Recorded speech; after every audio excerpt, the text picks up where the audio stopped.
My family has always taken care of me. The little things they have done throughout the years reminds me of how much they care. I'm a pack rat by nature, especially when it comes to clothes.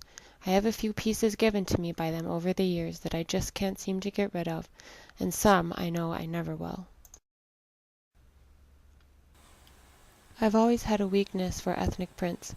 Before I ever saw my first Bollywood movie, my sister and I discovered this shirt at a thrift store in rural Illinois back in the middle 90s. I fell in love with it, but she saw it first. She wore it a couple times, and I admired it from afar, knowing that we do not share clothes, as an unspoken rule.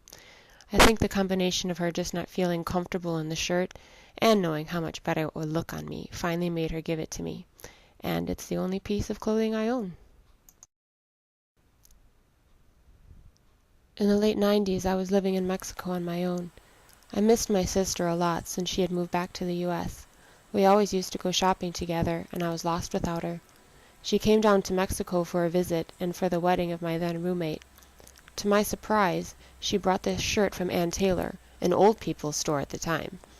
It was bright and sparkly, qualities that I was just beginning to appreciate at the time. I was so grateful because I didn't have anything to wear at the wedding, and when I danced the night away in my sequined pink shirt, I felt like a princess for the first time in my life.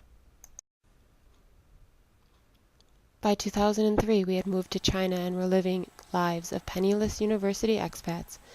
My dad visited us a few times, and by the time he bought me this sweater in 2005, he knew that we were there to stay. Beijing winters are brutal, and warm clothes are expensive. We had gotten used to buying $2 and $5 pieces of clothing at the cheap markets, so when my dad bought me this sweater from an actual brand name, but still a Chinese store, I was overwhelmed with gratitude.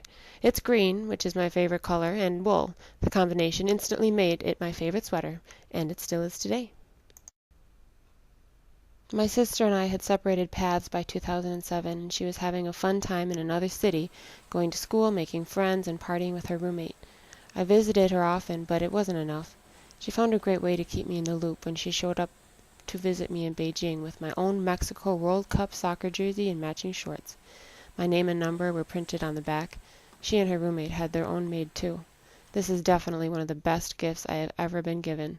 It was a fun, cool, personal way for her to keep me in the loop with all that was going on with her.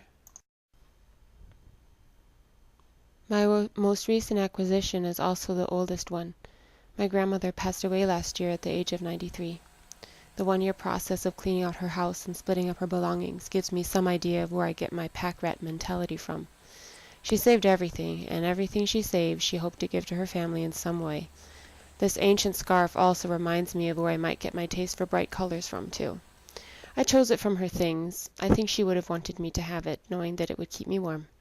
My family, in big ways and small, has always showed their love and care. I hope to always return the favor.